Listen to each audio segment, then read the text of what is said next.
Hi there, I'm Nathan Hagan, and welcome back to the Working Actors Journey Rehearsal Room. We have been working on a couple scenes from George Bernard Shaw's MISALLIANCE this month.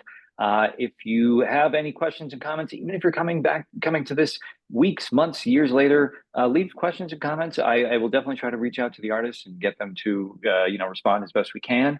But if you enjoy and like what you're seeing, please hit that like button, subscribe. And if this is your first session and you want to see how we got to this point, go on back, check out weeks 1, 2, and 3. There's a lot of great discussion, great conversation, and a great mining of material as we've kind of gotten the characters and scenes to this point. Tonight may be our final session for this workshop, but what you're going to see tonight is not meant to be a solid, locked in, never changing performance. This is rather just a continued work in progress. It's just the next step. If we were to work on this for another week, it would probably continue to evolve. If we blocked it, it would evolve even further. So it's just where we are right now.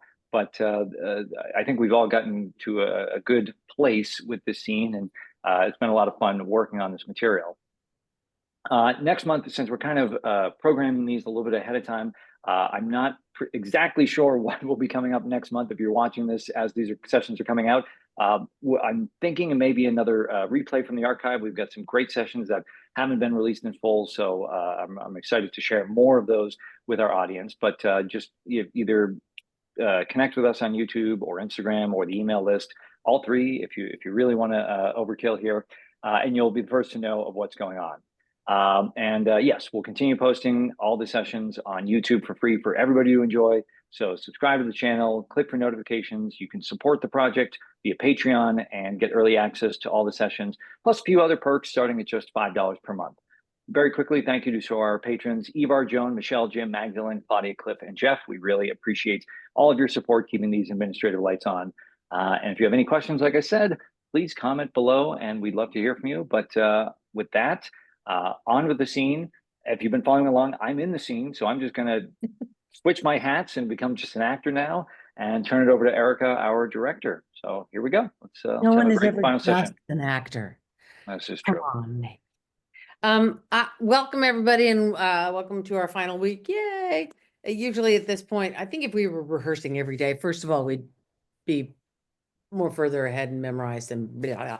But we'd be doing run-throughs and hopefully, and then eventually incorporating costumes, because that's another thing that would affect what's going on as well as the set.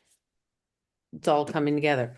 So today we had a very interesting sort of email conversation after our last session about pace and about making sure that the exposition, which is what we talked about, I believe it was, in our last one, making sure that the audience hears these things. So do you slow down for that?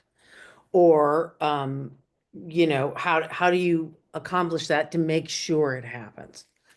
Well, today I have a couple of ideas we're going to play with regards to that. But I was thinking, it reminds me a lot about when you're rehearsing a Shakespeare piece, because you really need to know exactly what you're saying. So a lot of research into word definition and that kind of a thing, and structure and pace and everything as you're taking the text apart. But you can't act that on stage. You have to trust that the work has been put into it and that it's going to travel with you in your performance.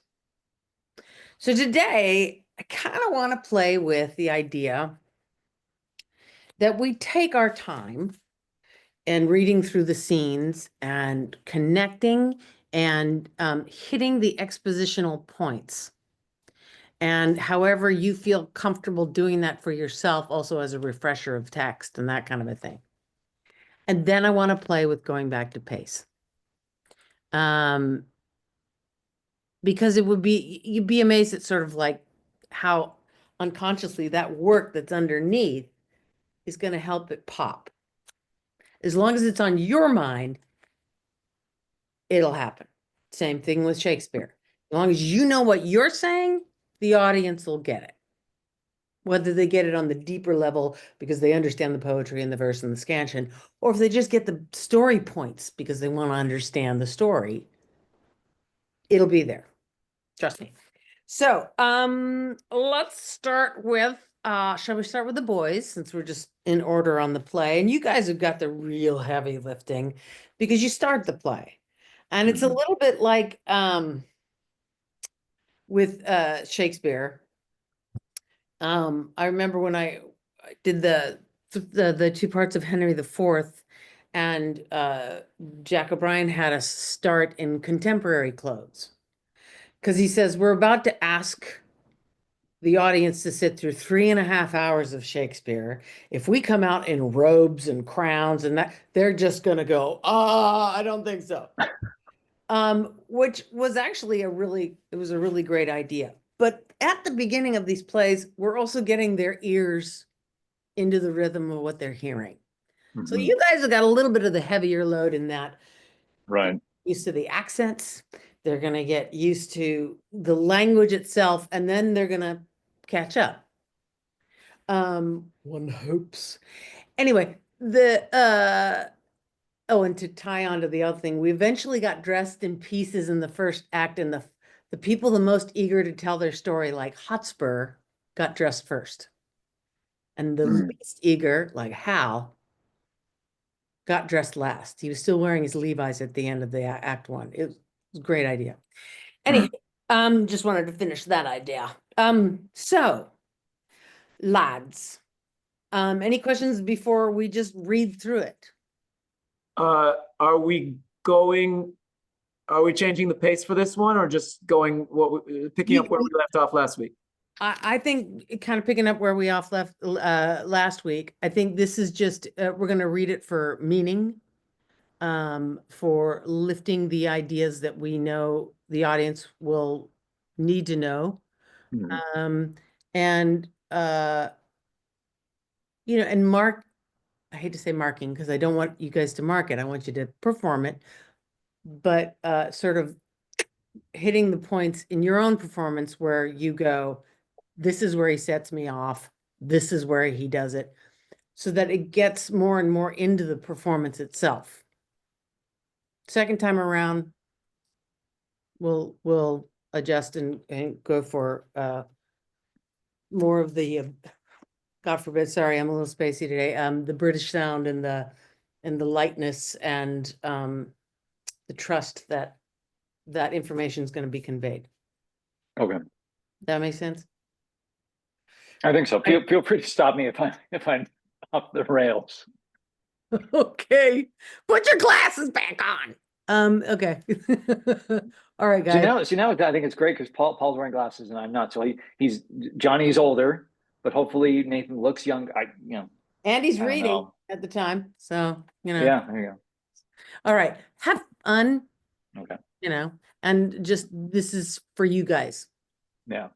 Okay.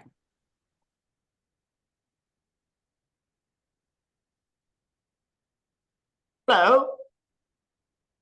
Where's your luggage? I left it at the station.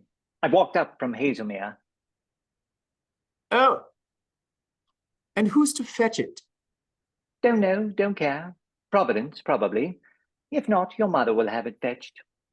Not her business exactly, is it? Of course not. That's why one loves her for doing it. Look here. Chuck away your silly weekend novel and talk to a chap. After a week in that filthy office, my brain is simply blue moldy. Let's argue about something intellectual. No. Now, seriously, Bunny, I've come down here for a pleasant weekend, and I'm not going to stand your confounded arguments. If you want to argue, get out of this and go over to the Congregationalist ministers. He's a nailer at arguing. He likes it. You can't argue with a person when his livelihood depends on his not letting you convert him. And would you mind not calling me Bunny? My name is Bentley Summerhaze, would you please? What on earth is wrong with Bunny? It puts me in a false position. Have you ever considered the fact that I was an afterthought? An afterthought? What do you mean by that? I was only thinking that... No. Stop. I don't want to know. It's only a dodge to start an argument. Don't be afraid, it won't overtax your brain. My father was 44 when I was born. My mother was 41. There was 12 years between me and the next eldest. I was unexpected. I was probably unintentional. My brothers and sisters are not the least like me. They're the regular thing that you always get in the first batch from young parents. Quite pleasant, ordinary, do the regular thing sort, all body and no brains, like you. Thank you. Don't mention it, old chap. Now, I'm different. By the time I was born, the old couple knew something. So I came out all brains and no more body than is absolutely necessary. I am really a good deal older than you, though you were born 10 years sooner. Everybody feels that when they hear us talk. Consequently, though it's quite natural to hear me calling you Johnny, it sounds ridiculous and unbecoming for you to call me Bunny. Does it, by George? You stop me doing it if you can. That's all. If you go on doing it after I've asked you not, you'll feel an awful swine. At least, I should. But I suppose you're not so particular. So sorry, I've lost my page. I'll tell you what it is, my boy. You want a good talking to, and I'm going to give it to you. If you think that because your father's a KCB and you want to marry my sister, you can make yourself as nasty as you please and say what you like, you're mistaken. Let me tell you that except Hypatia, not one person in this house is in favor of her marrying you, and I don't believe she's happy about it herself. The match isn't settled yet, don't forget that. You're on trial in the office because the governor isn't giving his daughter money for an idle man to live on her. You're on trial here because my mother thinks a girl should know what a man is like in the house before she marries him. That's been going on for 2 months now. And what's the result?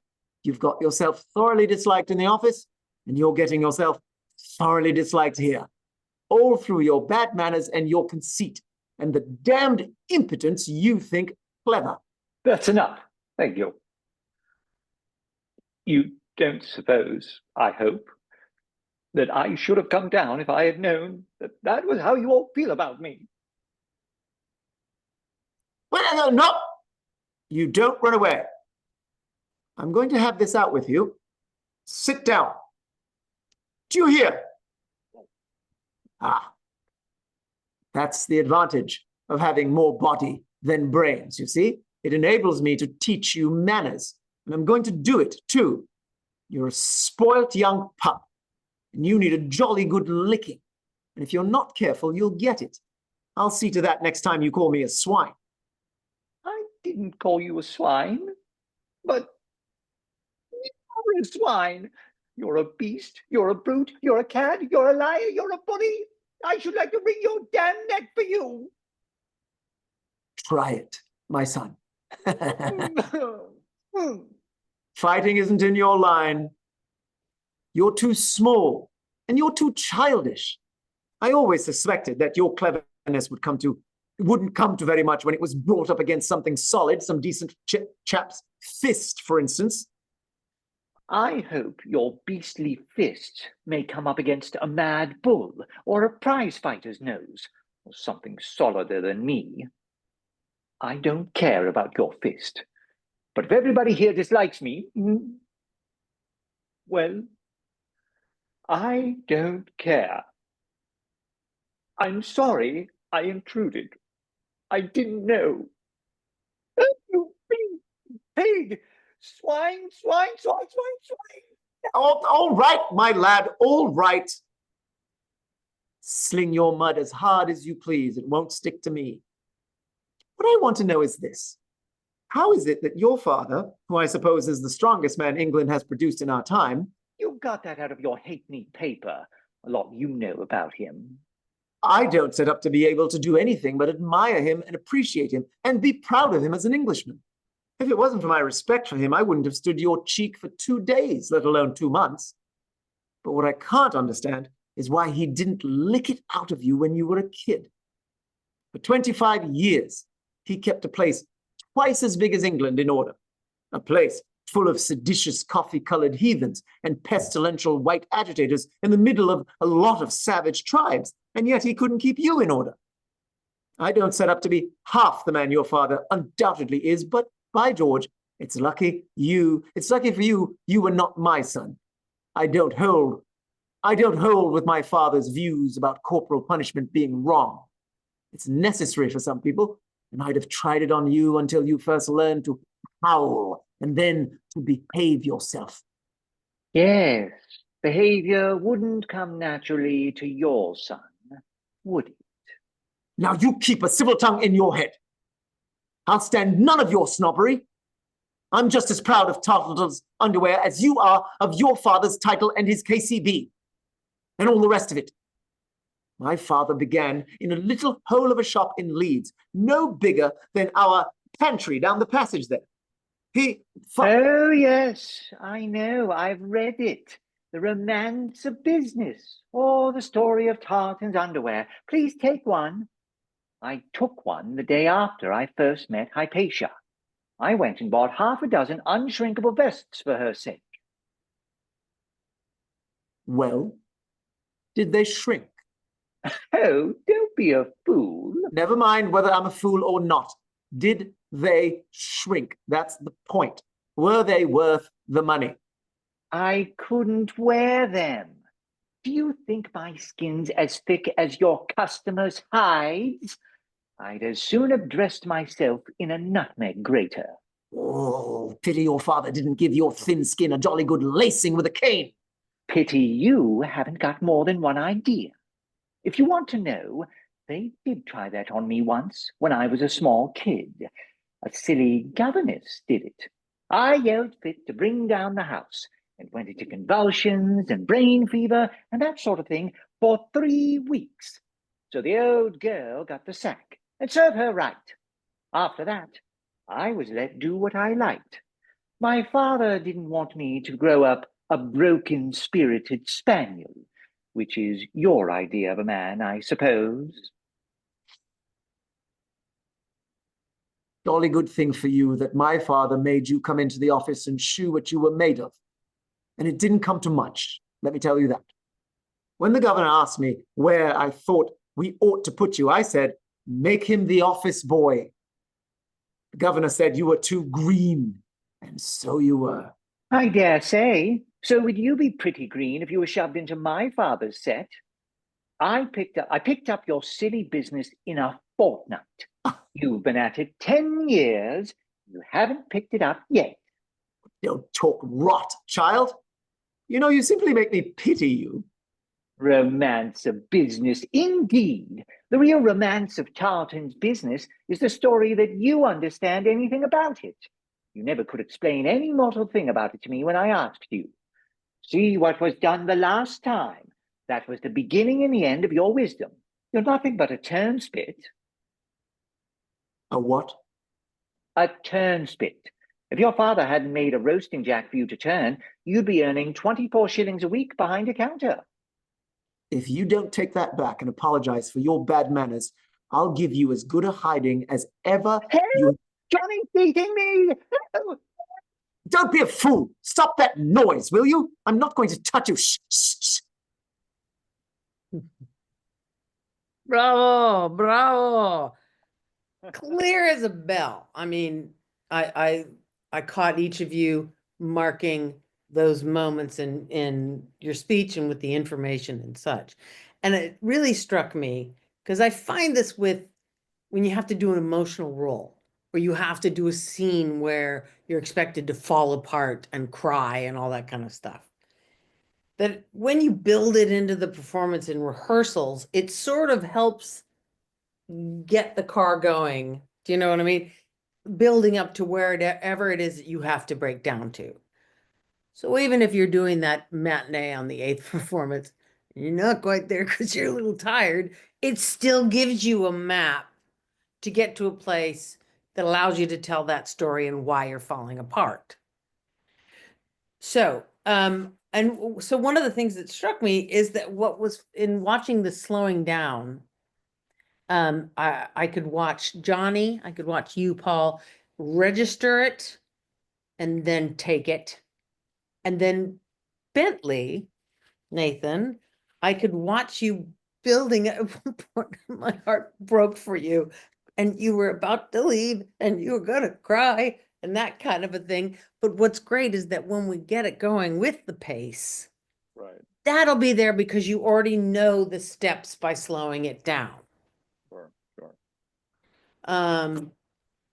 Because I tell you, at this pace, which was great and clear, if we started a show at this pace, we'd lose them at a certain point, because some people complain that MISALLIANCE is a little boring at the beginning before Lena drops from the sky. But it shouldn't be. It shouldn't be. And so what I want to try now, first I want to ask you guys, would you like to sort of sit with what we just marked through and then do it with pace, and then I'd switch to the other two? Or would you like to jump at it now since you've just done it fresh? I will let Nathan decide. I'm cool with either, but if you put a gun to my head, I would pick doing it now. Okay, But I'm really cool with either. But I have a couple questions before we go any further. sure. That go was ahead, Nathan, what do that you was think? probably my instinct, was to Do do it it again. immediately? I mean, yeah, unless there were That was like mine too, and I was just thinking about time and all that, so. yeah, I mean, unless there was like something specific you wanted us to like really kind of mull over, then yeah, I would say now. Yeah.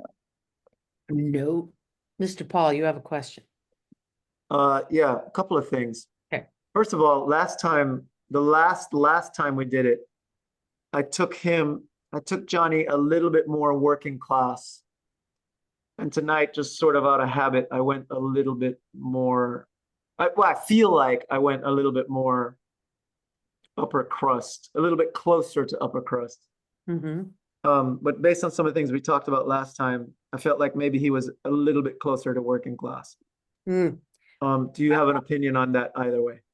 I think it would be something fun to play with. I think that would be a conversation to have also with the voice and speech person in a production. However, depends on how facile you are with an accent, because it could be something to play with in terms of when Johnny gets mad, Right. then, we hear a sound that isn't upper crust. Gotcha. And Okay. I don't know if you'd be comfortable trying it. I'm saying, well, I guess you didn't notice I did it last time. Which shows you how facile I am, indeed. You are quite fast. My second Try it. My second thing is, I cannot believe I didn't notice this before. Hit me. And if we're not in the session to discuss what things mean, then just tell me to shut up. He says, sorry, I'm trying to find it. He says, You, Johnny. no, Bunny Bentley. says, he calls me swine. I said, I suppose your father is the strongest man in England. He said, you got that out of your paper. You don't know anything about him. And I go on to talk about what a great guy he was and how he led this country, blah, blah, blah. And he managed to keep everything in order, and he just didn't do anything. Why didn't he keep you in order? And he says, behavior wouldn't come naturally to some child of yours. And I get very offended by that. And my defense to that being offended is, I'm just as proud of Tartleton's underwear as you are of your father and all that he has. Mm-hmm. But he didn't insult my father or my father's business. He insulted me. He said, behavior wouldn't come naturally to your son. Yeah. And this is after he has already said, you only have one thought in your head, which is violence. I'm assuming that's what he means. Right. And my defense is, I'm just as proud of Tartleton's underwear as you are of your father. So is it a completely separate thought, or what am I saying there? I think because we're now sort of getting into, that's my dad. No, that's my dad. And sort of the opposites of how they both like the other guy's dad. So now we're getting into. He didn't say anything about my dad. Not yet. Not yet. But that's what I'm saying. This is sort of the first one we're establishing that Johnny really admires Lord Summerhays. Yeah. In this moment. So, but when you bring up, so controlling groups of people and, these savage tribes, and yet he couldn't keep you in order, which is a comment on Lord Summerhaze's fathering, I guess.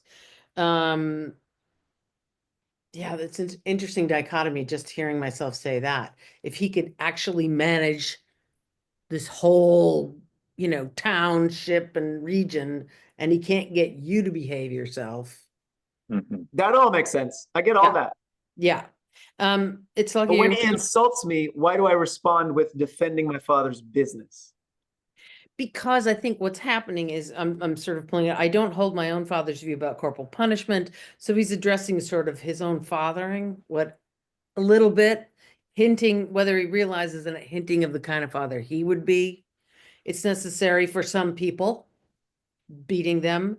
I'd have tried it on you until you first learned to howl and then behave yourself. That's how I'd father you. That's what I'm hearing. That's a big separation to that line, but okay. No, I mean, that's what I hear. Anybody else wants to pipe in? Yeah. So what I hear is like it's a total class thing, I think, or a total decorum kind of thing. That like, oh yes, you're just a roughhouser, roughhousing, and like you can't, you're not dignified, you're not refined. Any son of yours wouldn't really know how to behave. And I think so I am being a snob, and which is why you say I'll stand none of your snobbery. Like, just because your father was Lord Summerhaze doesn't mean that I'm not as proud of my father and what he accomplished. Yeah. Also, I think the key word with Bentley is naturally. Your behavior wouldn't come naturally to you, would it? So you're dealing also then with blood and class there. Yeah. I was born into the aristocracy and the upper class. It just wouldn't come to you. You'd have to be trained and everything like that. It's just in my inherent nature because I'm a part of the aristocracy. Right. There's a little bit element of like, I'm not being uncouth because I'm an aristocrat. Like it's like anything I do is inherently refined because of my class. Right. But and this to me I think is central to Bunny. And I was thinking about the question you asked Erika is like, why does he keep poking the bear? It's like I think he believes he's better than Johnny, and I think he's like, since he's been upset, he's trying to kind of one up him again. He's trying to regain that status to some degree, and so that's why he really says some mean things to him. Oh yeah, and I think it's one of the first misalliances, that we're talking, because then Mrs. Tarleton also in her first scene with Hypatia talks about her surprise at the behavior of these aristocratic women when they're not supposed to be that way. They're lords and ladies, and yet she's sitting with them because she's a part of the middle class. She's got the money, so it's. I think that's part of the involvement. I don't know if this is clarifying anything at all, Paul, but I think this is really about the nature of no matter how hard you try, you're never going to have the pure blood on some level. Do you know what I mean? Not an overly general thing, but yeah. No, what, Nathan? What do you? Yeah, and just that my father was Lord Summerhaze. And like you just described everything he's done, but Nathan can say like, but that doesn't mean you can't be proud of Tarleton and what he accomplished. But Bunny, I think, is very much distinguishing like, hey, we are different, Yeah. Sorry, and I just want to clarify, since we both say it, Erika, are we going with Tarleton? Like the pronunciation of the name is Tarleton, right? Two syllables. Tarleton. Tarleton. 2 syllables. Tarleton. Tarleton. Like Carlton, just Tarleton. Yeah, like Carlton. Yeah, Charlton shoes. Yeah.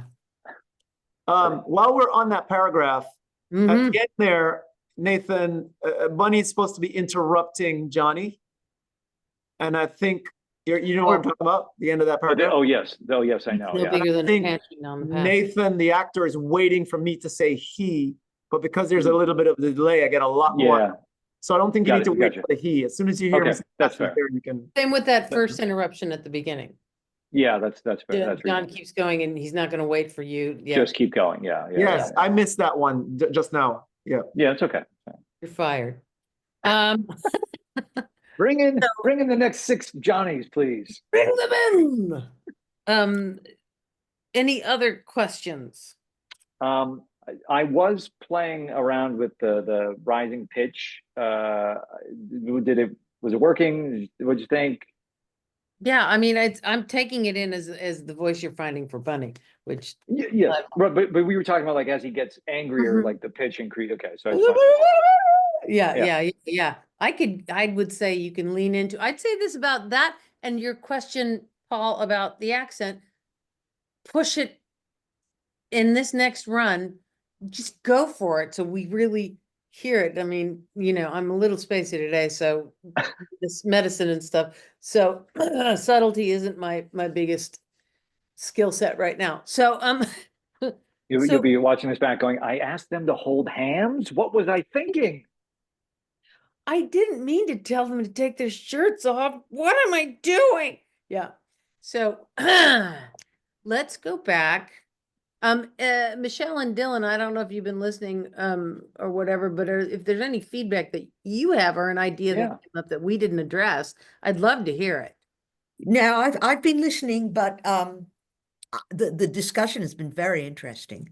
Oh, good. And I really like it. I also really like, because I tried it in a monologue that I did from Mrs. Warren's Profession, where when you really get a character who's sort of pretended to get into the upper class, when things get very emotionally stressful for a sentence or a phrase or something, they drop back into the old things. So Yeah. it's sort of like, do you know what my circumstances were? Do you know who your grandmother was? Well, you don't, I do.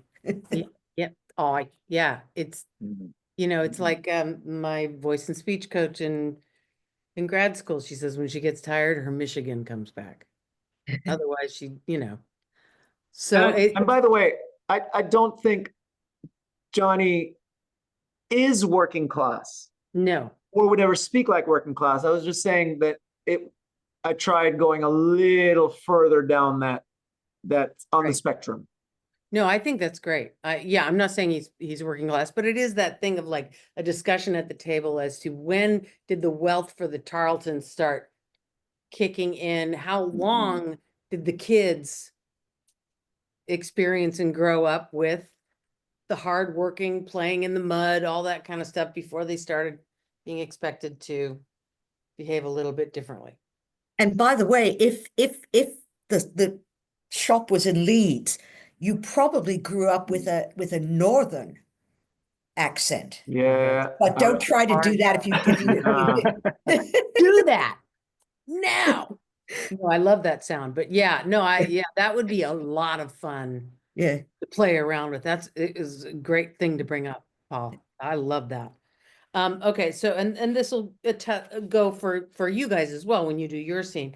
And I say it over and over and over again. So as we pick up the pace here, it's not about speed, it's about energy.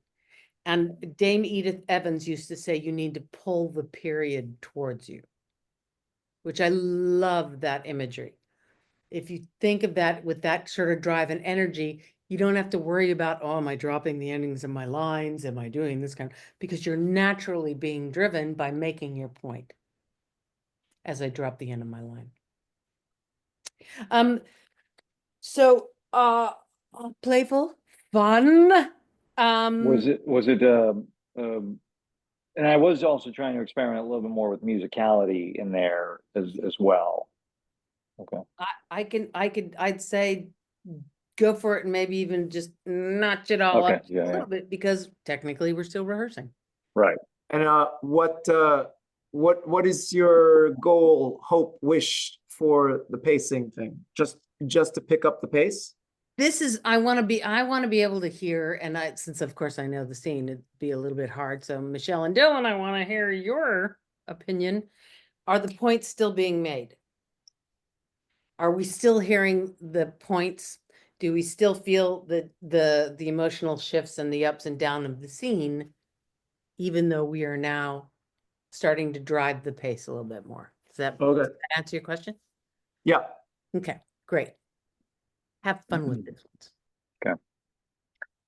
Okay. Hello. Where's your luggage? I left it at the station. I walked up from Hazelmere. Oh, and who's to fetch it? Don't know, don't care. Providence, probably. If not, your mother will have it fetched. Not her business exactly, is it? Of course not. That's why one loves her for doing it. Look here, chuck away your silly weekend novel and talk to a chap. After a week in that filthy office, my brain is simply blue moldy. Let's argue about something intellectual. No. Now, seriously, Bunny, I've come down here for a pleasant weekend, and I'm not going to stand your confounded arguments. If you want to argue, get out of this and go over to the Congregationalist ministers. He's a nailer at arguing. He likes it. You can't argue with a person when his livelihood depends on his not letting you convert him. And would you mind not calling me Bunny? My name is Bentley Summerhays, which you please. What's the matter with Bunny? It puts me in a false position. Have you ever considered the fact that I was an afterthought? An afterthought? What do you mean by that? No, stop. I don't want to know.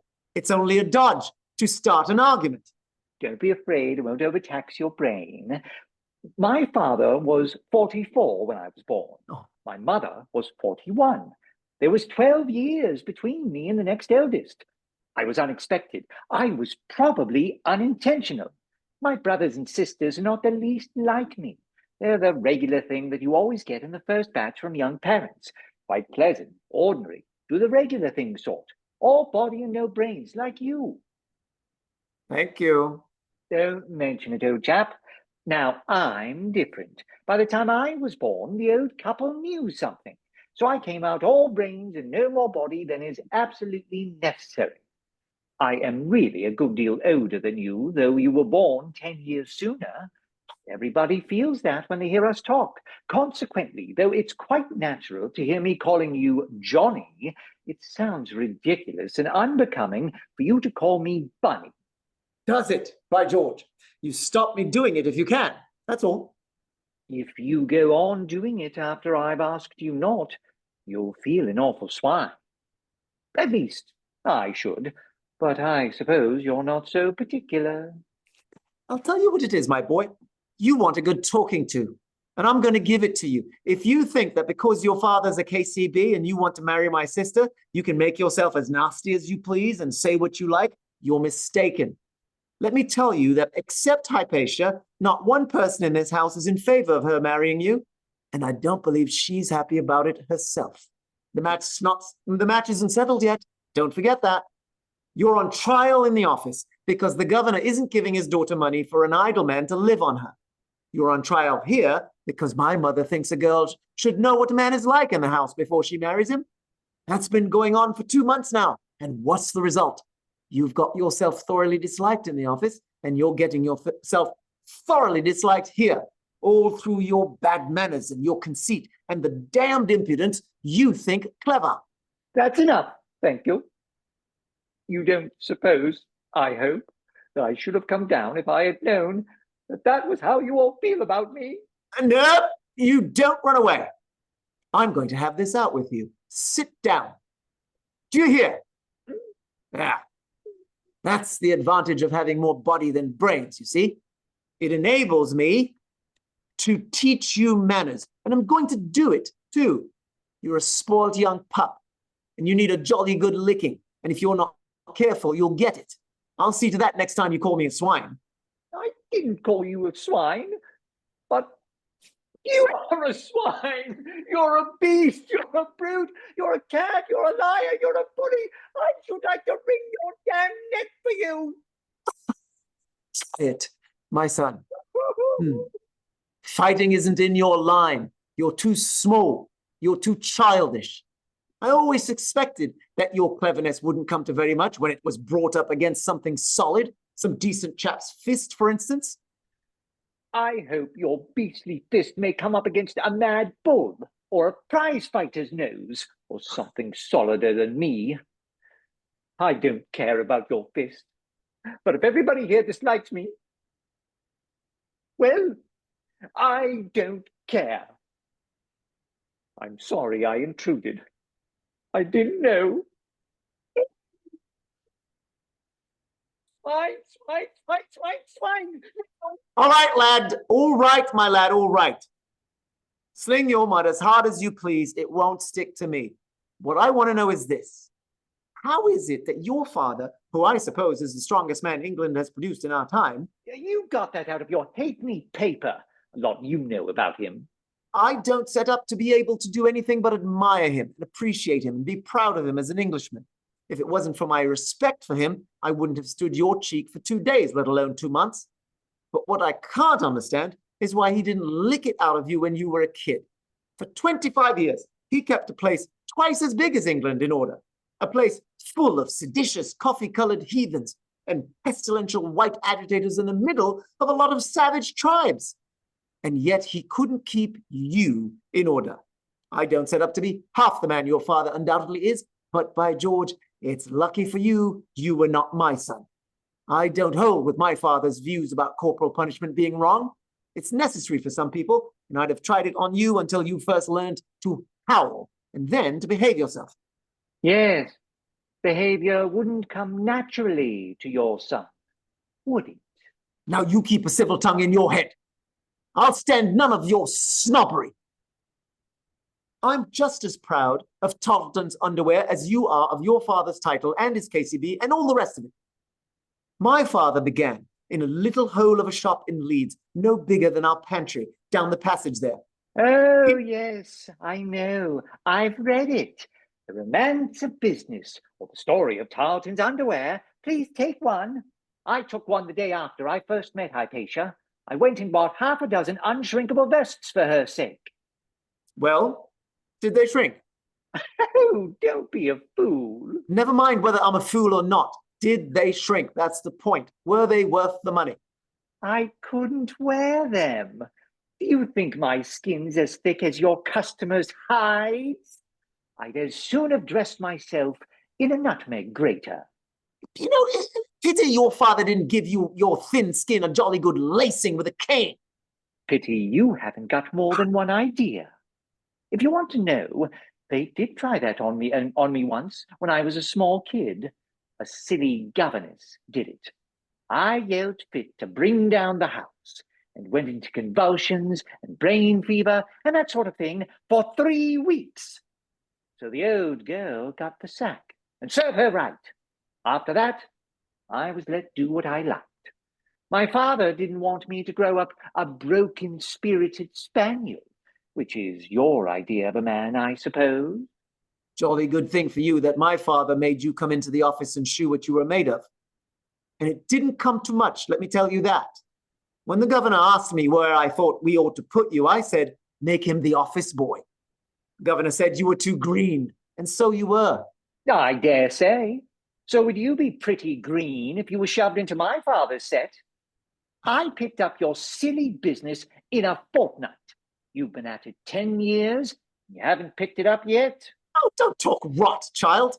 You know, you simply make me pity you. Romance of business, indeed. The real romance of Tarleton's business is the story that you understand anything about it. You never could explain any mortal thing about it to me when I asked you. See what was done the last time. That was the beginning and the end of your wisdom. You're nothing but a turnspit. A what? A turnspit. If your father hadn't made a roasting jack for you to turn, you'd be earning 24 shillings a week behind a counter. If you don't take that back and apologize for your bad manners, I'll give you as good a hiding as ever you have. John's beating me! Don't be a fool! Stop that noise, will you? I'm not going to touch you. Shh, shh. I had my mic off. I was giggling. Great, Bloody great fool. job. I mean, did you guys feel it? Did you like it? Yeah. Yeah, I got what was really great at the beginning you guys really did build it and weave into a, like at the beginning, you could believe they could be polite with each other, and that's it. By the end, you know they can't be in the same room together. I mean, it was really wonderful. And I loved, Paul, you almost enjoyed the annoyance of this guy at the beginning, like, "It's not gonna get me." And it was really kind of fun to watch, like the whole, he calls you name and you're like, "Thank you." It's not gonna bug me.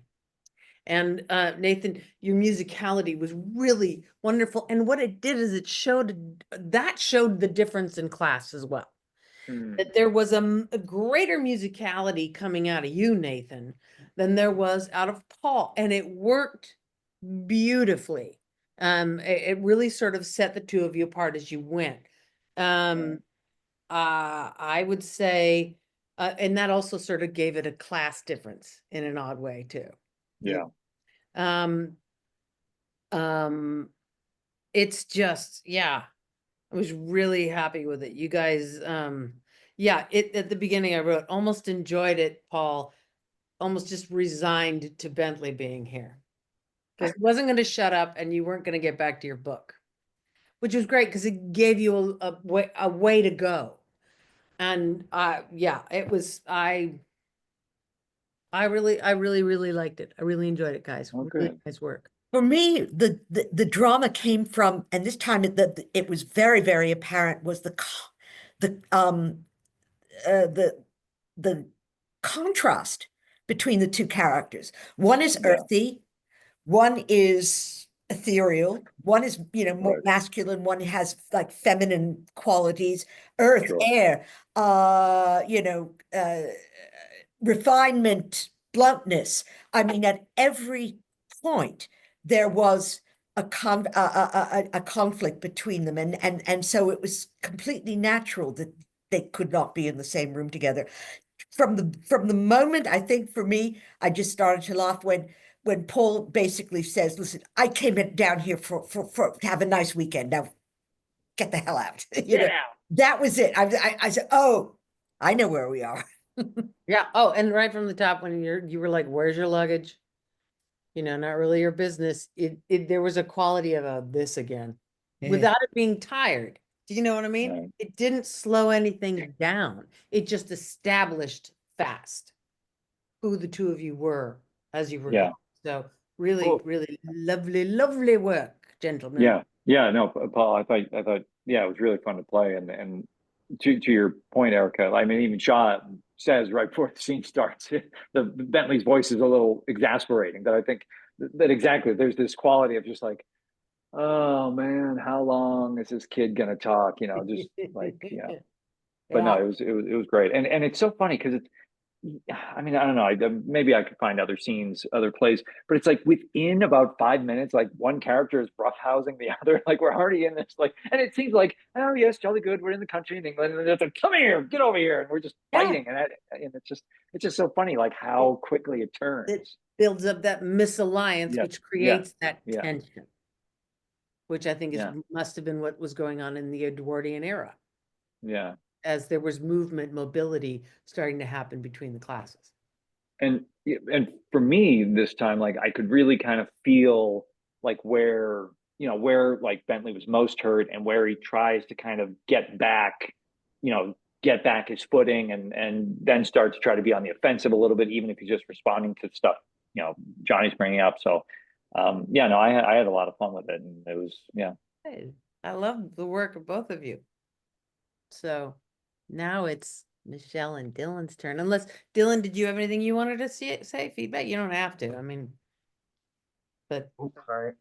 I noticed that immediately, Paul, you were a lot more relaxed in like the beginning, and then as the scene progressed, it was kind of this just cat and mouse of Bentley trying to get under his skin, of being like, well, I'm gonna say this, and you're like, no, no, until finally there's a, okay, fine, you want to do this, fine, let's do this. and you enjoyed it the first time you sort of released, when you were telling him, and you've gotten yourself thoroughly disliked. I've been wanting to say this. Yeah. And what's great is that it also establishes this is your house. Right. You're more relaxed. This is your place. And he's got you, as Shaw says, he's on a swing. He's on a bench swing. So Oh. he intended to relax and get out of the office. But yeah, no, I totally see what you're saying, Dylan. That was great. Yeah. Yeah. So Excellent. Thank you, Erika. Thank you, Paul. Of Yeah. course. Thank you. Bravo. Really great work, you guys. Cool. Awesome. Thank you.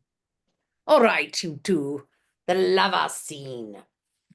So it's basically we're going to be doing the same exact thing. We're going to be pulling it apart with a pace. So you have the opportunity to find those beats that we talked about, or reacquaint yourself with the beats that we've talked about. And I would encourage you that in the slowing and pulling apart, that you find those moments of struggling with, like, for you, Dylan, the decorum. Yeah. You're feeling these things. And Michele, you've got the challenge with Hypatia. And I do think this is true. Enjoying this and the excitement of it without looking like you've already done it and you're good at it. Mhm. Do you know what I mean?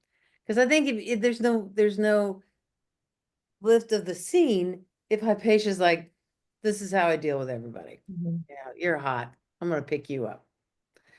You know, which I've seen before, and it just kind of, because like I say, they got to change from beginning to the end, and it's just as exciting for him as it is for her, and vice versa. So, do you have any questions before we go into it? And same goal. And I love that you asked that, Paul. Thank you. The same goal is we're going to be going through and we're going to be taking these pieces and feeling them and getting where we want to go. And then when we go back, we're going to see what happens, because you know, what was great is that I know that Paul and Nathan weren't going, okay, this is the part where we intensify the scene. And that, I mean, not in that literal sense. Do you know what I mean? It naturally happened as we sped it up. Oh. So, whenever you're ready, I'll get the hell out your way and have fun.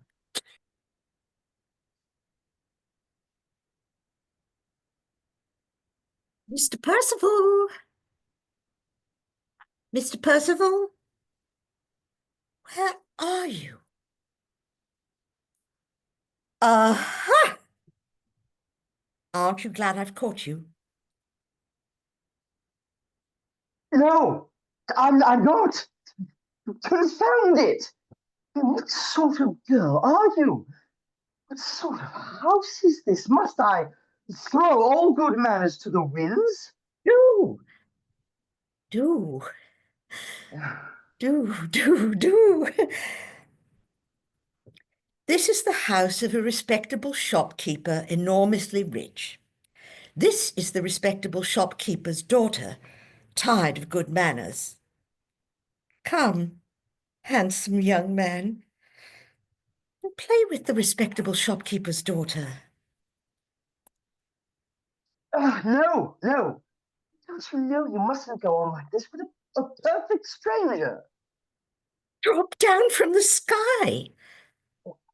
Don't you know that you must always go on like this when you get the chance?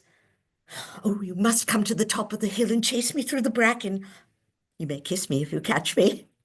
Oh, I shall do nothing of the sort. Yes, you will. You can't help yourself. Come along. Fool, fool, come along. Don't you want to? No, certainly not. I should never be forgiven if I did.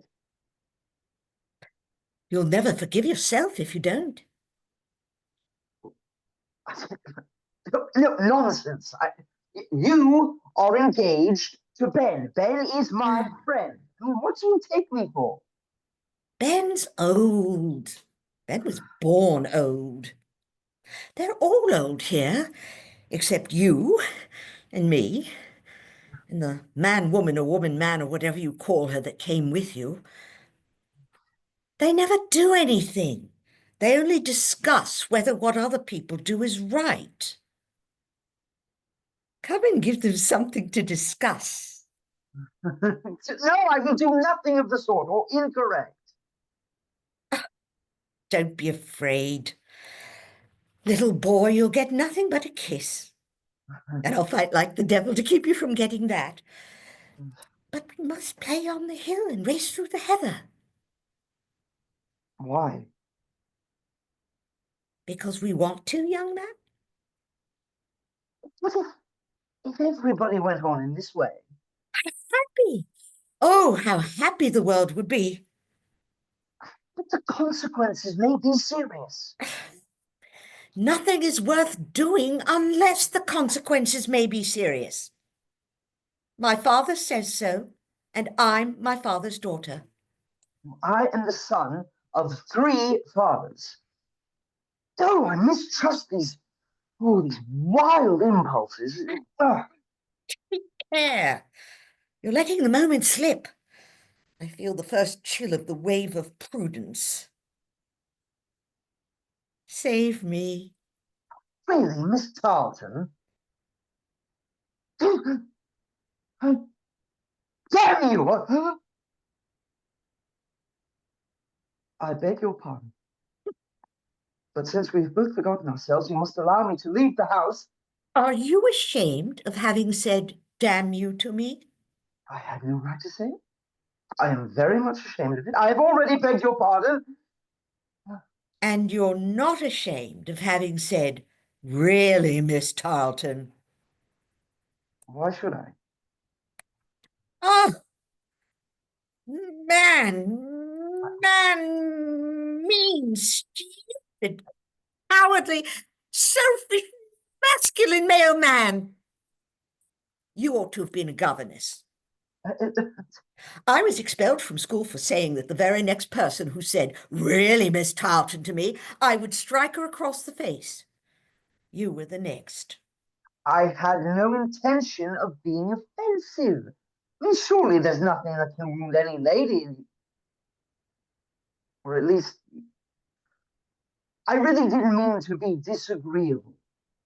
Liar. But, of course, if you're going to insult me, I'm quite helpless. You're a woman. You can say what you like. And you can only say what you dare. Poor wretch, it isn't much. Really, Mr. Percival, you sit down in the presence of a lady and leave her standing. Really, Mr. Percival? Oh, really, Mr. Percival? How do you like it? Wouldn't you rather I damned you? Miss Tarleton? Hypatia, Joey. Patsy, if you like. Look here. This is no good. You want to do what you like? Don't you? No. I have been too well brought up. I have argued all through this thing, and I'll tell you, I am not prepared to cast off the social bond. It's like a corset. It's a support to the figure, even if it does squeeze and deform you. I want to be free. I'm tempting you to be free. Not at all. Freedom, my good girl, means being able to count on how other people will behave. If every man who dislikes me is to throw a handful of mud in my face, and every woman who likes me is to behave like Potiphar's wife, then I shall be a slave. The slave of uncertainty, the slave of fear, the worst of all slaveries. I mean, how would you like it if every laborer you met in the road were to make love to you? Hmm? No. Give me the blessed protection of a good, stiff conventionality among thoroughly well brought up ladies and gentlemen. Another talker. Men like conventions because men made them. I didn't make them. I don't like them. I won't keep them. Now, what will you do?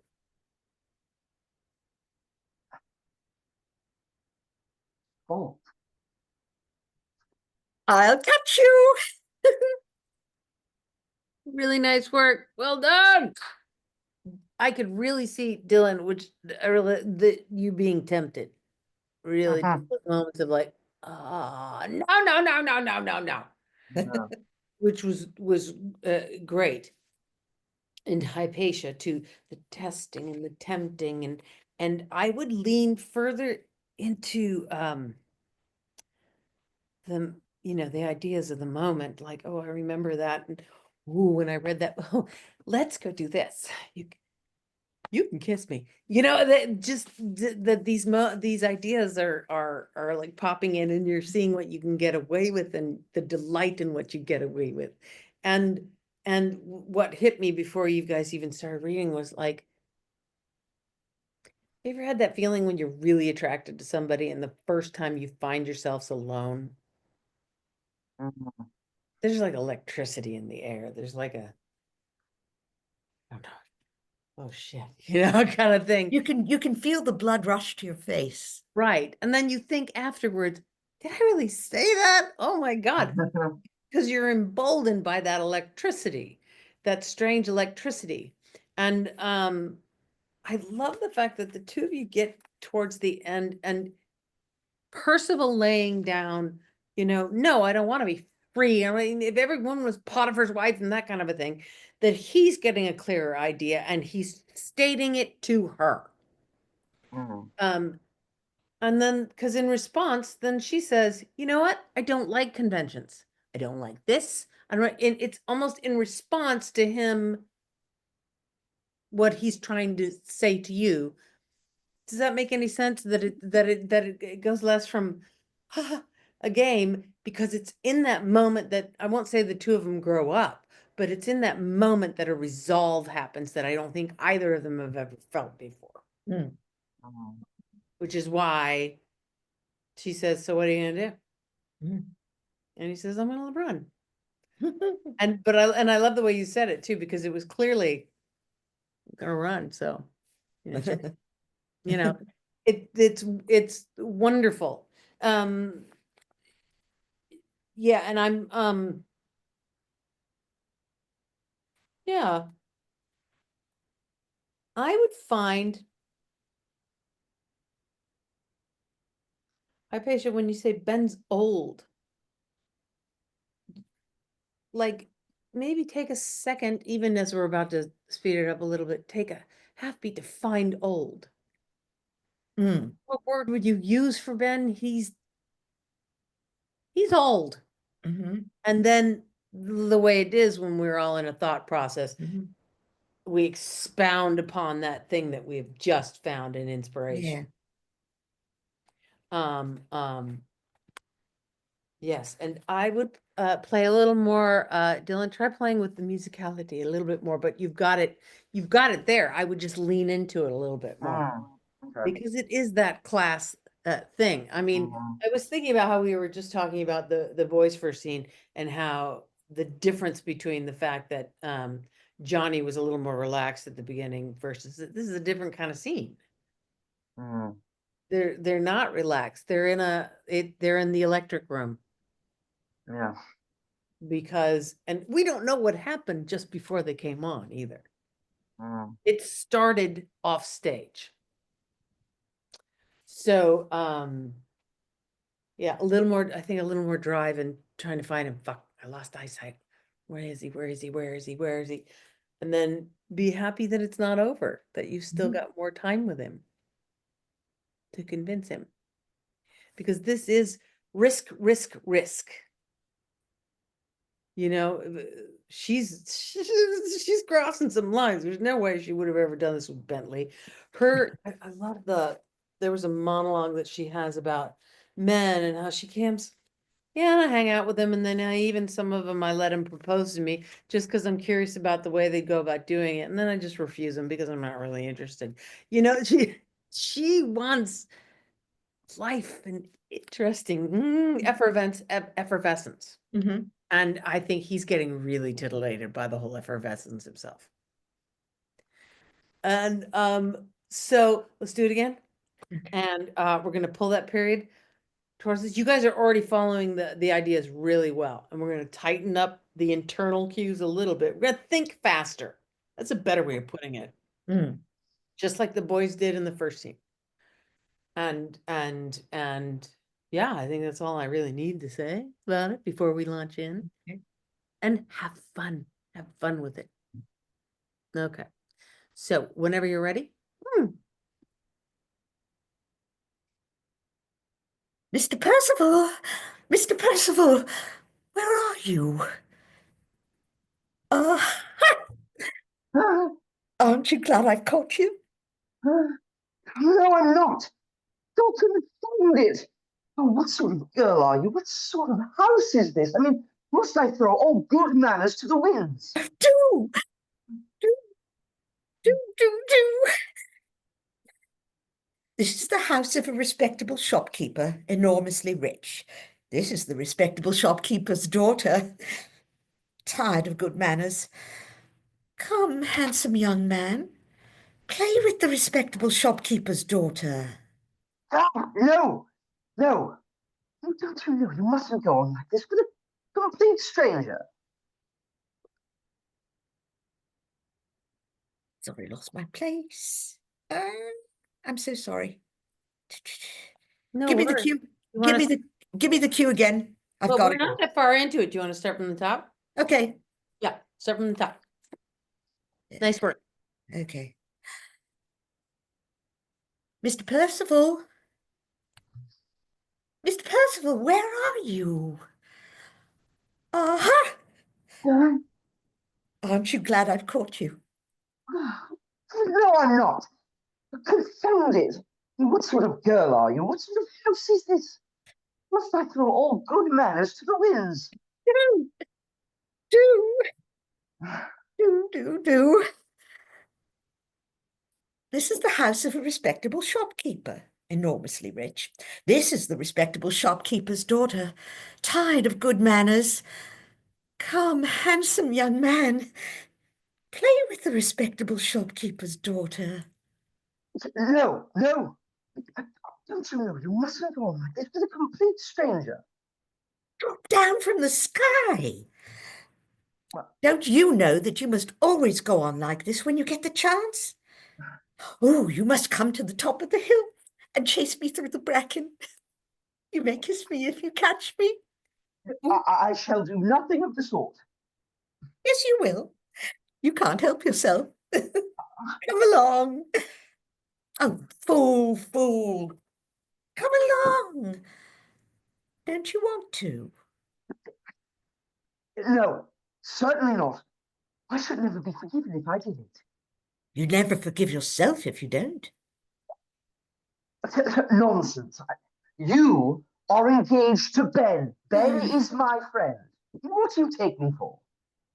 Ben's old. Ben was born old. They're all old here, except you and me. And that man-woman or woman-man or whatever you call her that came with you. They never do anything. They only discuss whether what other people do is right. Come and give them something to discuss. I will do nothing incorrect. Don't be afraid, little boy. You'll get nothing but a kiss. And I'll fight like the devil to keep you from getting that. Oh, but we must play on the hill and race through the heather. Why? Because we want to, handsome young man. But if everybody went on this way? How happy, oh, how happy the world would be. But the consequences may be serious. Nothing is worth doing, unless the consequences may be serious. My father says so, and I'm my father's daughter. I am the son of 3 fathers. Oh, I mistrust these wild impulses. Take care. You're letting the moment slip. I feel the first chill of the wave of prudence. Save me. Really, Miss Tarleton?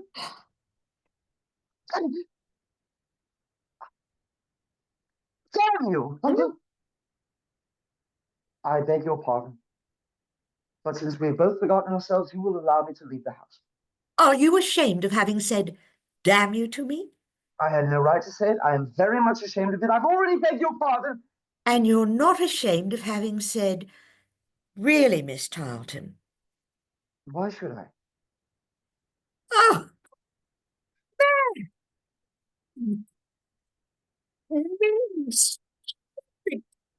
cowardly, selfish, masculine male man.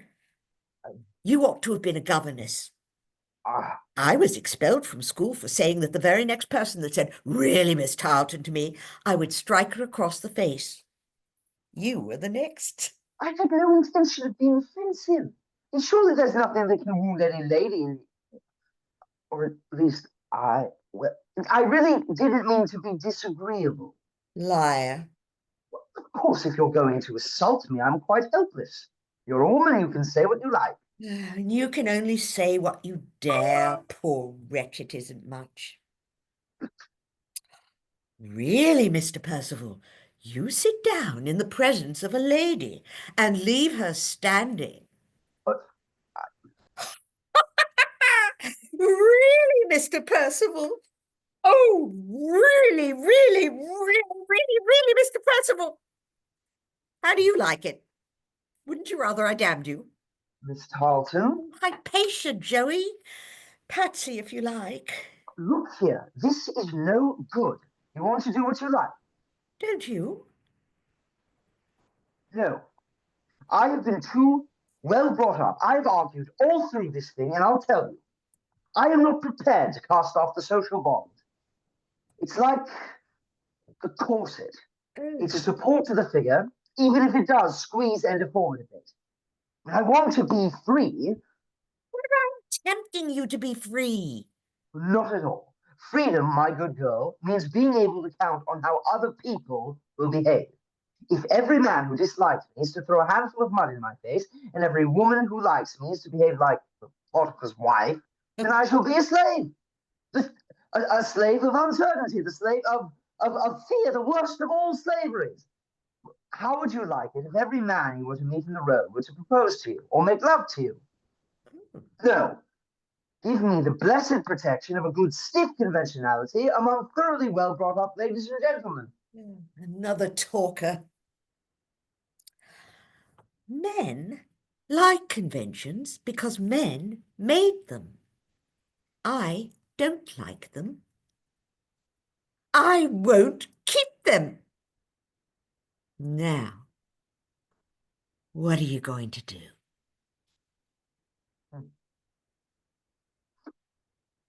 Bold.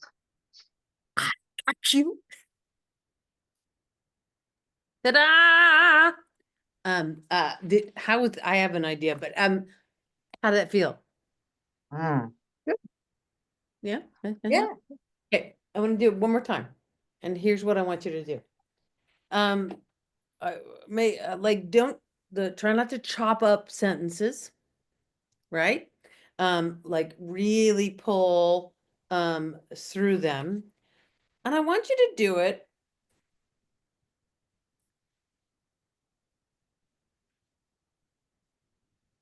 This is gonna sound wacky, but you ever seen a 1930s, 40s comedy?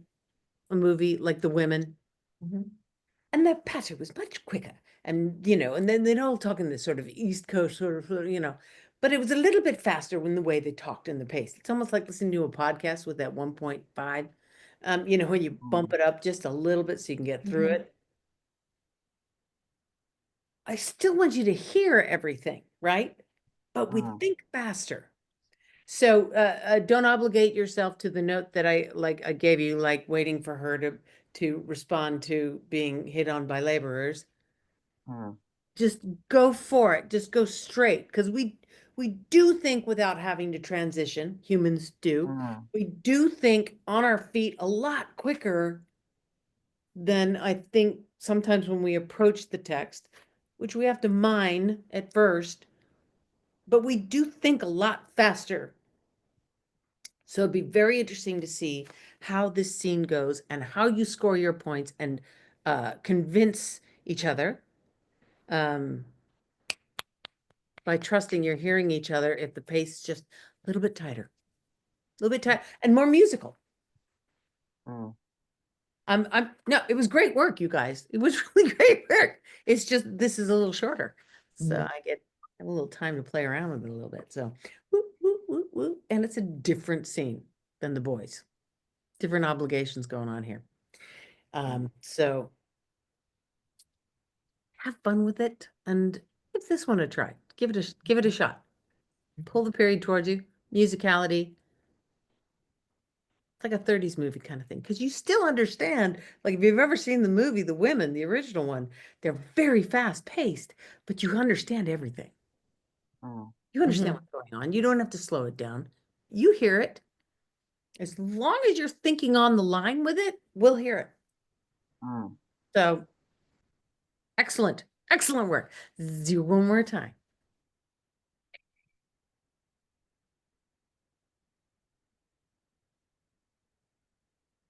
Mr. Percival, Mr. Percival, where are you? Aren't you glad I've caught you? No, I'm not. Confound it. What sort of girl are you? What sort of house is this? You must not throw all good manners to the winds. Do. This is a house of a respectable shopkeeper, enormously rich. This is the respectable shopkeeper's daughter, tired of good manners. Come, handsome young man, and play with the respectable shopkeeper's daughter. No, no. You know you mustn't go on like... Don't you know you mustn't go on like this with a perfect stranger? Drop down from the sky. Don't you know that you must always go on like this when you get the chance? Oh, you must come to the top of the hill and chase me through the bracken. I Then shall do kiss nothing me of if you the sort. catch me. I shall do nothing of the sort. Oh, yes, you will. You can't help yourself. Come along. Oh, fool, come along. Don't you want to? No, certainly not. I should never be forgiven if I did. You'll never forgive yourself if you don't. What nonsense. I mean, you're engaged to Ben. Ben is my friend. What do you take me for? Ben's old. Ben was born old. They're all old here, except you and me and that man, woman, or woman, man, or whatever you call her that came with you. They never do anything. They only discuss whether what other people do is right. Come and give them something to discuss. I will do nothing incorrect. Oh, don't be afraid, little boy. You'll get nothing but a kiss, and I'll fight like the devil to keep you from getting that. Oh, but we must play on the hill and race through the heather. Why? Because we want to, handsome young man. But if everybody went on in this way? How happy, oh, how happy the world would be. But the consequences may be serious. Nothing is worth doing unless the consequences may be serious. My father says so, and I'm my father's daughter. I am the son of 3 fathers. I mistrust these wild impulses. Take care. You're letting the moment slip. I feel the first chill of a wave of prudence. Save me. Miss Tarleton. Oh, damn you! I beg your pardon, but since we have both forgotten ourselves, you will allow me to leave the house immediately. Are you ashamed of having said, damn you, to me? I had no right to say it. I'm very much ashamed of it. I've already begged your pardon. And you're not ashamed of having said, really, Miss Tarleton? Why should I? Oh, man, mean, stupid, cowardly, selfish, masculine male man. You ought to have been a governess. I was expelled from school for saying that the very next person that said, really, Miss Tarleton, to me, I would strike her across the face. You were the next. I had no intention of being offensive. Surely there's nothing that can wound any lady in the... Or at least not... I had no... I didn't mean to be disagreeable. Liar. Well, of course, if you're going to insult me, I'm quite helpless. You're a woman. You can do what you like. And you can only say what you dare. Well, poor wretch, it isn't much. Really, Mr. Percival, You sit down in the presence of a lady and leave her standing. I, Really, Mr. Percival? Oh, really, really, really, really, really, Mr. Percival? How do you like it? Wouldn't you rather I damned you? Miss Tarleton. Hypatia, Joey. Patsy, if you like. Now look here, this is no good. You want to do what you like? Don't you? No. I have been too well brought up. I have argued all through this thing. I'll tell you, I am not prepared to cast off the social bond. It's like a corset. It's a support to the figure, even if it does squeeze and deform it a bit. I mean, I want to be free. Well, I'm tempting you to be free. Not at all. Freedom, my good girl, means being able to count on how other people will behave. If every man who disliked me is to throw a handful of mud in my face, and every woman who liked me is to behave like Potiphar's wife, then I shall be a slave. The slave of uncertainty, the slave of fear, the worst of all slaveries. I mean, how would you like it if every laborer you met in the road were to make love to you? No! Give me the blessed protection of a good stiff conventionality among thoroughly well brought up ladies and gentlemen. Another talker. Men like conventions because men made them. I didn't make them. I don't like them. I won't keep them. Now, what will you do? Bolt. I'll cut you. Yay! There was a real bounce in the scene, which was fun. But before Yeah. I go on, how did you guys feel? Did you feel a difference? Did you hate it? Did you like it? No, I really liked the speeding up, and it was very helpful to talk about like the screwball comedies of the 30s. Good. Dylan, you have any impression? No, I mean, it was obviously working is because my brain had the lines there, but my mouth couldn't keep up. That's great. That's great. I was really hearing you guys go back to back to back to back. Like, where was it? You said, you're a woman, you can say what you like, and you can only say what you dare. That Yeah. it came in like, and I am my father's daughter. Well, I'm the son of three fathers. It Yeah. really, it was like. It's like the way people talk in real life. It was really great. And you guys were so playful with it. And I loved it. And what I really came across for me is that these two, they should be together. You know what I mean? That they're coming around and they're very smart. And the length of the sentences were just beautiful, just pulling that toward you. So that when you did slow down to land something in a different way, it really landed for you. You stopped and because it jars your ear for a second. But the rat-a-tat-tat-tat-tat-tat-tat, back and forth Yeah. really bounces the scene along and makes it fun.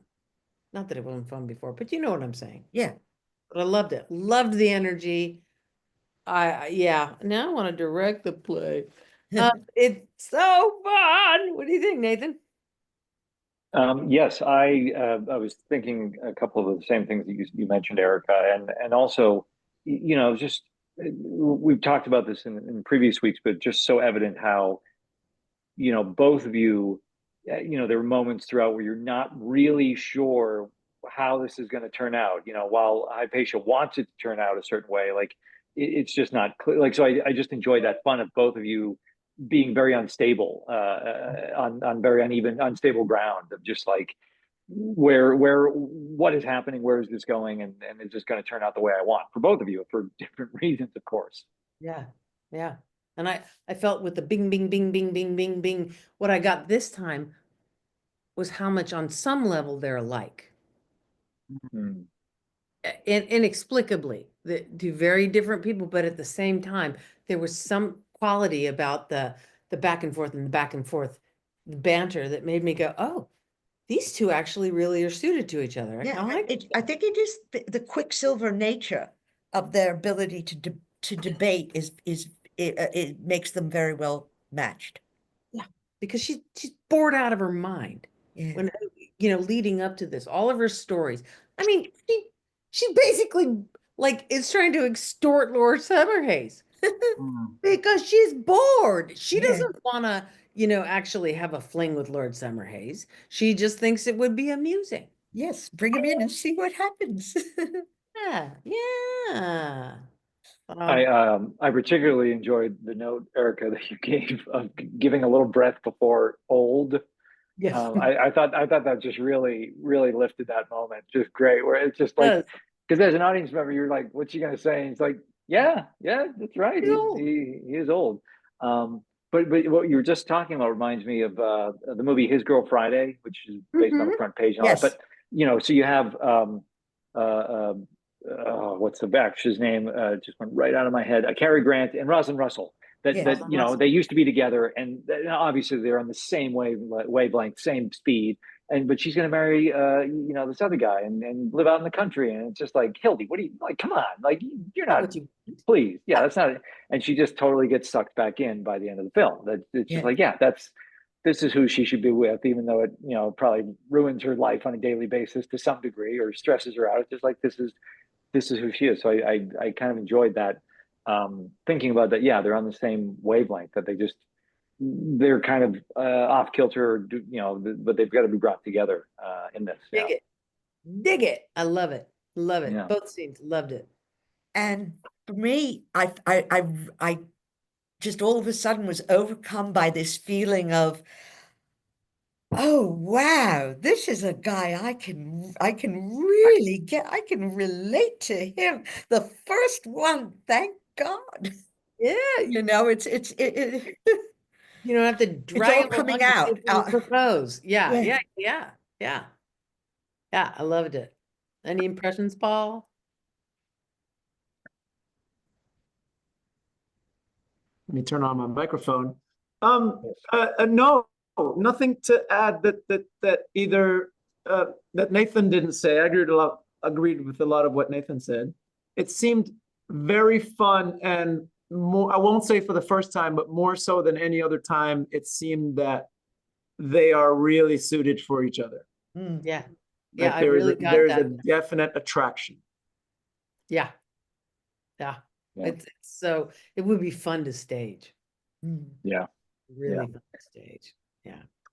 So Well, we can do a little Q&A. I mean, I'd love to hear from Sure. people, just their takeaways. Unless, Erika, there's anything else you wanted to talk about with the scene, or and obviously we could talk a little bit more as we go through this.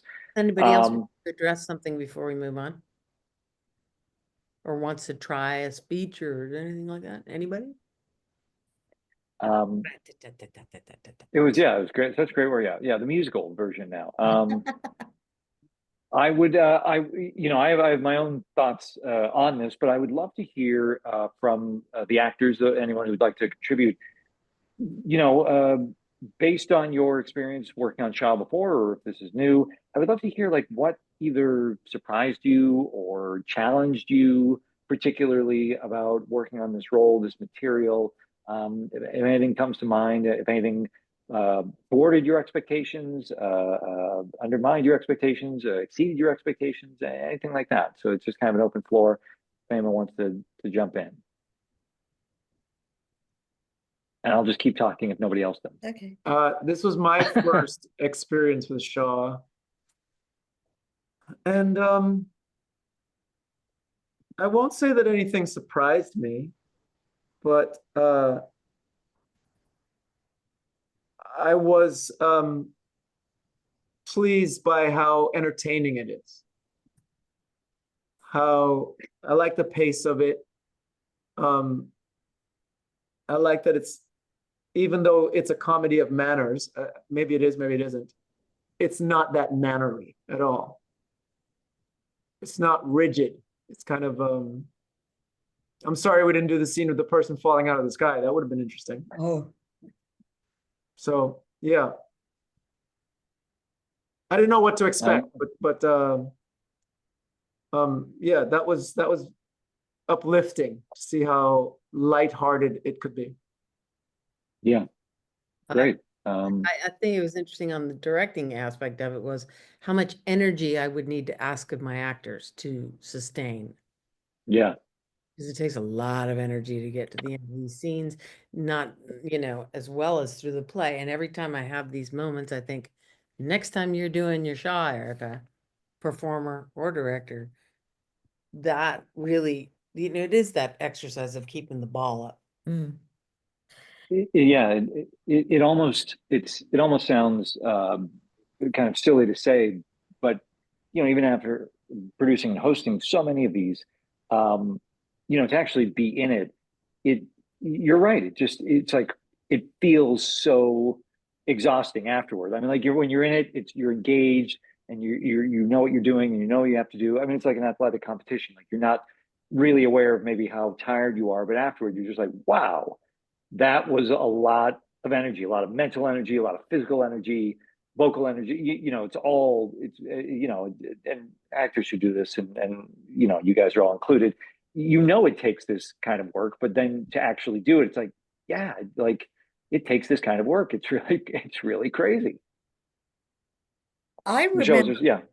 I remember, Shaw was the first playwright that I really, really loved. And I actually wrote papers when I was in school, about Shaw and Shaw plays because those were my favorites.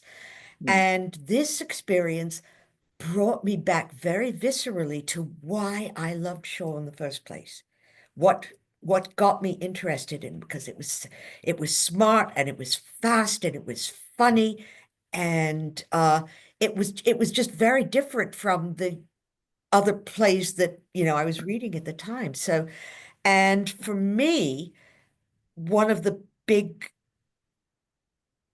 revelations and also just really, really fun was I don't usually get to play a role like this. I'm usually playing Miss Prosper Pine, you know, or the mother or something like that. So this was really fun to be able to do.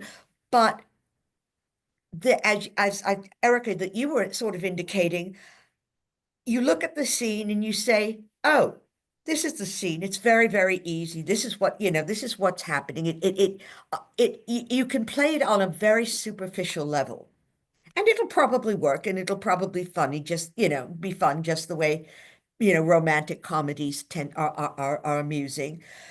But there's also a way to look at it and go below that first superficial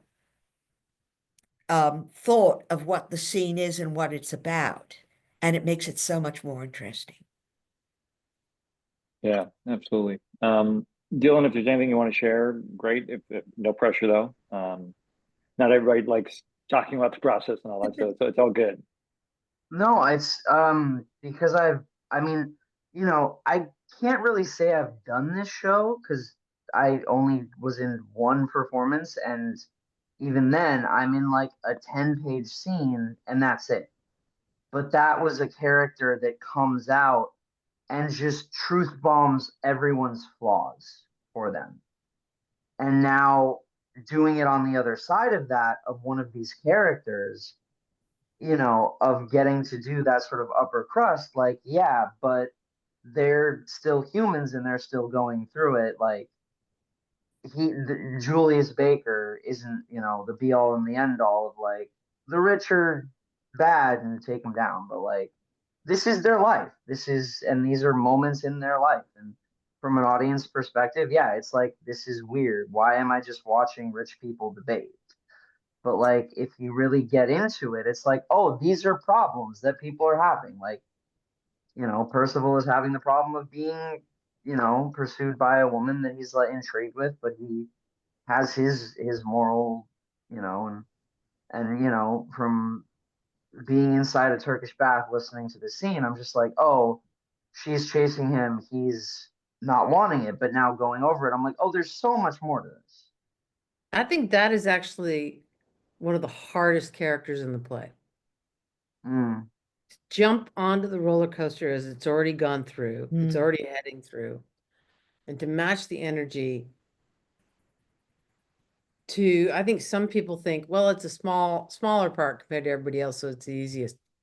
Not at No, all. it's a 10-page scene. Like, It is and it's a tough scene. You're up oh against yeah, everybody. yeah.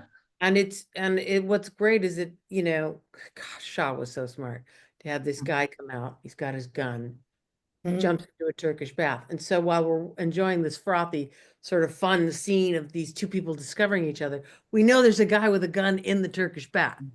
Yeah. And he pops up occasionally. And he pops Yeah. up it's sort of like a, what? You know, and it's a fun thing to play. And the thing about these kinds of comedies too, which kept me, Oscar Wilde to me is the same. John Gielgud once said that almost anybody can get a laugh after each line. It's managing to sustain it until you get the huge laugh at the end of 6. And I think that's sort of the tricky thing about like plays like this with language, where you do have to continue to drive, but you also need to know when to let the audience have a good laugh. Yeah. And, you know, and they'll listen. You can't shut down their laughs or you're going to kill the play, but it would be, yeah, I would love to do this play, but have like 5 weeks to rehearse. You know, long gone are those days, but yeah. Well, yeah, and Erika, on that point, you've talked a little bit about it, but were there particular things that you wanted to explore with this play in particular, or just Shaw? Like, what drew you to this play, or these characters, or these scenes? Yeah, based on maybe your own experience with Shaw, and I know you played, you know, you were in MISALLIANCE too. Yeah, I knew the play and I loved the play. And I got to do it from very different aspects. Like you, Michele, I was never a Hypatia. And even when I was 22, I was never a Hypatia. And there's, to me, it's also like rereading a Shakespeare that you know pretty well. There's always something new to learn, and to take an aspect and to take this thing that I know and then shift it at a different perspective and have to approach it in a different way. How do I help actors do the basic sort of thing of like sustaining the argument, keep the scene moving? How do I help them, you know, find that beat of laugh? I mean, it's still me in my infancy of as a little director, but it's almost like, excuse me, there's that speech in The Real Thing by Tom Stoppard. Excuse me again, where he talks about the mug and the different perspectives of the mug. He's like, if I'm holding it like this, it's just a mug. If I turn it on its side, if I show you it at this angle, and it's, I'm obviously not doing it justice, but I remember when I saw it on Broadway, it stopped the show. People applauded the monologue because it's so clear. It's true. It's about looking at it from different angles. And so getting to look at this play again, a play that I knew, best that I knew, and also these are characters I didn't play. So getting to dive deeper into them was really fun. Take a different look at it. That's great to hear. And what I experienced or observed is it really seemed like what everybody was called on.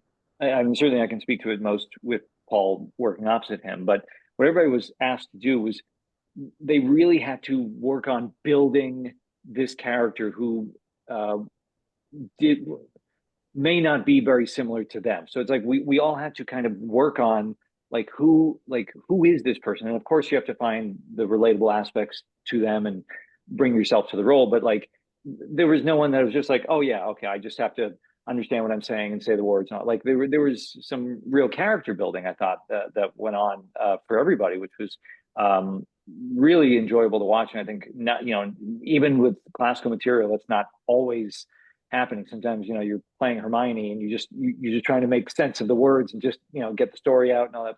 But this is, you know, Shaw was really asking us, and I think Erika, you were guiding us down those roads of like, you know, how can we set this up? You know, what different personalities and characteristics. Yeah, no, I had so much fun with Bunny, and I know I think I spoke in the first week of like doing the reading, and it was a really cool experience for me. And I don't look back at it on now of like, oh man, I missed so much, but I did. But it was still, I mean, it was still great fun. What's that? It was just different. Yeah, it was just and just having the time to really explore this and go, oh man, there's all the different levels you can which I mean, if you're doing a one night reading, it's like I'm just trying to hold on to this. I'm trying to make sure the horse does not get away. Yeah. And but it was so much fun, and I don't know, but yeah, it's a character for me. I don't know if I would ever actually be cast in this. Maybe I would have a chance in an audio version. I don't know, where they're just like, You'd have to get a really strong Lena Shchepanovska to drag you around. Yeah. hey, just because I'm older doesn't mean I weigh more. Come on, go Oh, let me tell on. you, I've had little bunnies and they're still heavy. Little Like, bunnies, little oh bunnies. God. That's still 100. I know. That is quite an ask of Shaw, of his Lena. Yeah. I want to know who he put into that role when he first did it. Yeah. Yeah. Does anyone else have again, like any takeaways or things that you particularly enjoyed about how we worked on these scenes? Anything that you're now thinking, geez, that I really liked and I want to incorporate more into my other work, or you like this certain technique? Are you going to forget everything Erika said as soon as we wrap up here? No, of course not. Yeah. So any comments on that? There's a gauntlet that Shaw throws down in this play, and almost every play he does, there will be some reference to how much people are talking, how many words there are. And it's sort of like he challenges you to say, Yeah. okay, this is what it is. There is a lot of talk, there is a lot of words. Now make it come to life. Mm. And it can be done. And that's what makes it what makes it fun. And I love the fact that he's aware of that. And he says, yeah, there's a lot of words. Deal with it. Make a character, make it fly, make it sparkle. Yeah, And I think absolutely. we're starting to get some of that. The word popped in my head just now, the economy of it.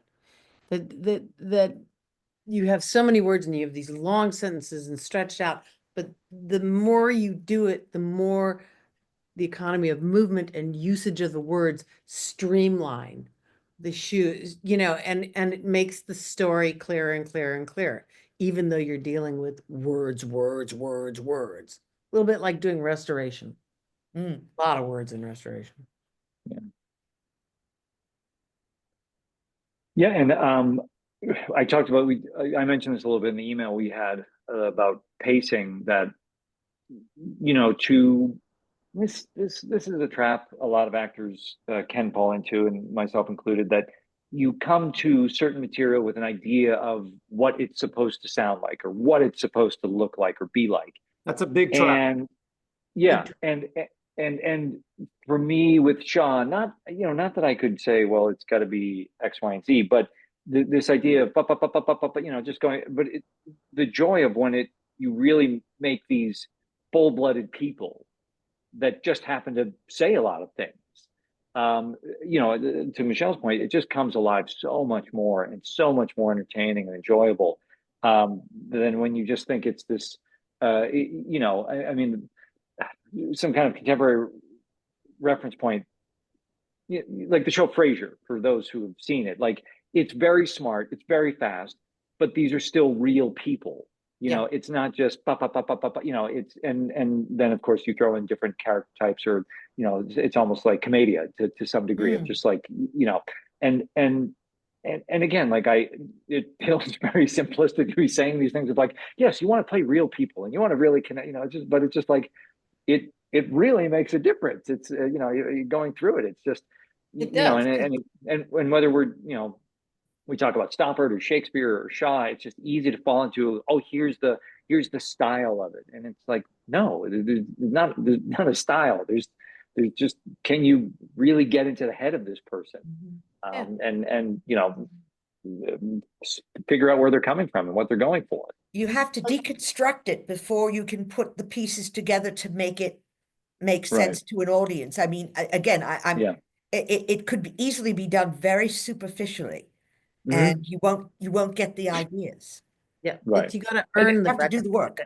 yeah, Yeah. and I mean, how much we looked up specific words, it's just like it's like, oh right, rather than glossing over like I think I know what this means. It's like, oh well, this actually means something different. So now this changes this, or like Paul bringing up the question earlier today of like, well, let's really figure out like what's the point he's making, because that's going to inform what I'm doing with this or how I respond. And just I mean, obviously, it helps to be thinking about this on your own as an actor, but to be able to have the time to really hash this out as a group, it's just invaluable. So yeah, no, it's so much fun to work on. And I hope, Erika, that you get more chances to work on this.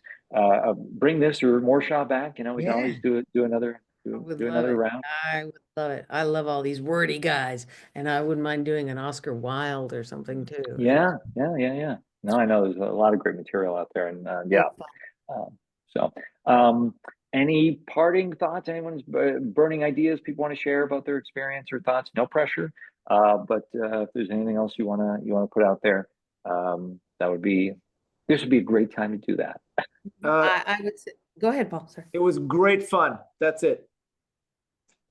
Yay. Here. Is this Dylan's first time? If so, welcome to the party, Dylan. Bravo. Yeah, it was. Yes, this is my Really first time fun. with this sort of format. Welcome. I hope you enjoyed it, Dylan.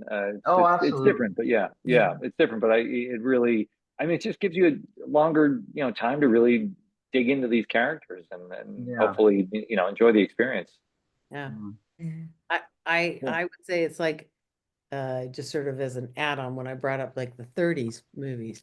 Mm, It's so important, and I would say this to maybe any young actor out there watching too. Expose yourself to as many different styles as you can. There's really value, and you'll find some amazing performances in these earlier sort of films. Find, like, I grew up in Seattle, so I didn't have Broadway access. On PBS, you had the masters, and they film plays and things, and look that stuff up. You might not agree with it. The style might go, I don't know about that, because style changes, but it'll give you a reference point to play with when you're working on a character. That's what I would say. yeah. And Uh, there is general, I almost said generic, but there's general learning in this process. Yes. As with any other skill or craft, the more we do it, the better we get at it.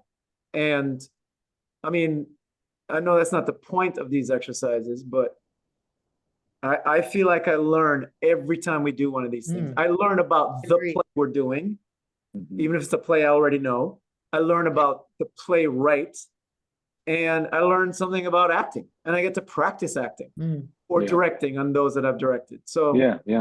it's great fun, and there's other benefits as well. I agree wholeheartedly. Well said. Yes, and it was just really exhilarating to come to today and just sort of throw yourself into it and just give it 110%, and then it's The exhausting reward but is fabulous. exhilarating. Yeah, it's Yeah, a reward. It's really like I had my volume off watching the scenes, and I'm going, yeah, oh, yeah. I mean, I was so happy for you, you guys, the collective you, because Yeah. it was so fun to watch it sort of start really coming to life and everything, and I learned all sorts of new things about this play too. I mean, you have Cool. the whole when you're directing, and that's exhausting. Yes. Maybe I don't and want to direct a whole production. and to just kind of close it out with build on what Michele said, it really reminds you to, if you're going to try something, like really try it, because then you will know as an actor, is this working? The director will know. If you just kind of sort of, it's just like, well, we didn't really test it. We don't really know. Like, you got to go really full and just see, like, okay, that was too much. Let's use some of that, or no, that's not the direction we want to take this character. but it just reminds you of like, you got to be courageous in this kind of stuff to just really, you know, make a choice that doesn't work, but to try it and you know, just to see what happens. And I think it's a good reminder for me, for hopefully others, you know, and certainly anyone watching, that it's like, yeah, you gotta try this as fully as possible, and especially, you know, if you're building these kinds of characters, you're doing this character work, yeah. So this was great. This was a wonderful, wonderful workshop series. Thank you, Erika, for suggesting it. Thank you, Michele and Dylan and Paul. Thank you, Nathan, for being here. You know, for the little you were able to contribute over the weeks. Yes, for those watching, come on back, check out weeks 1, 2, and 3. Check out what we're, you know, going forward. You know, we have lots of Shakespeare with some Stoppard. We have other plays in the playwrights in the works. So it's really great. I'll ask the group here, the Misaligned group, you just hang tight, you know, as we close it out here, and then we'll all say our goodbyes in the green room after. Yeah, thank you again for checking out the rehearsal room, the Working Actors Journey, workingactorsjourney.com. You can find everything there. Subscribe, like on YouTube. Hope you really enjoyed this deep dive into Shaw's Misalliance, and we will see you back in the rehearsal room soon. All right, thanks very much.